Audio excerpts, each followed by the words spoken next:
Given the interview we just had about Wuhan and about transfer of technology and Wuhan working in the American intelligence services, and you've got Rebecca Koffler that says it's a huge failure, that China had the PLA and CCP had an active offensive biological weapons program. In the new federal state, this is pretty much known by all the members of the new federal state, and we talk about it all the time. There's no secrets here.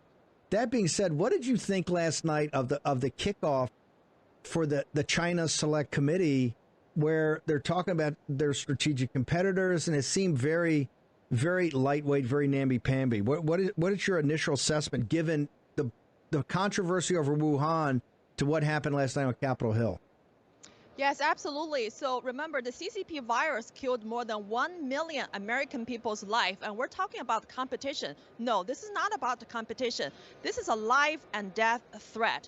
CCP is the existential threat to America, to American people's life, liberty, and the future. And I would also argue that I saw on the news that there were 2 protesters holding the sign to say China is not our enemy and stop the Asian hate. So I would say, if we want to fight the Asian hate, if we want a peace, love, and unity, we need to take down the CCP. And the real xenophobia, racist, is the CCP. And this country needs to stand united together against the CCP. In this country, I think the Chinese Americans should be leading the crusade against the CCP. Last night, Prince, before I go to you, I want to just follow up with Nicole. One of the congressmen came on because the sign's up there saying, this is China's not our enemy. As you know, I'm one of the co-founders with Miles of the new federal state.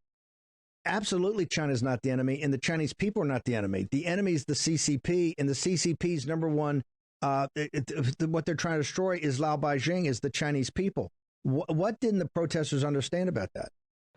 Well, I think the protesters actually are saying the exact very truth that we want to promote. We love China. We love the Chinese people. But the CCP does not represent China nor the Chinese people. In fact, the CCP wants to conflate the CCP and the Chinese people and China. So I think the protesters need to be well educated, and I think all the American people should also understand the clear difference between the CCP and China and Chinese people. And I would also credit big time to you and Mr. Moskowitz, who have been educating the Western society about the difference, which is critical because we do not want the CCP to criminalize all the Asian Americans, especially the Chinese Americans. When we're fighting the CCP, this is not racism. We're fighting the CCP, who is the biggest racist against the Chinese people.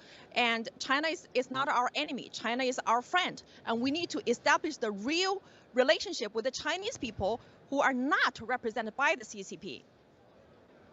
That would be the new federal state of China as a start.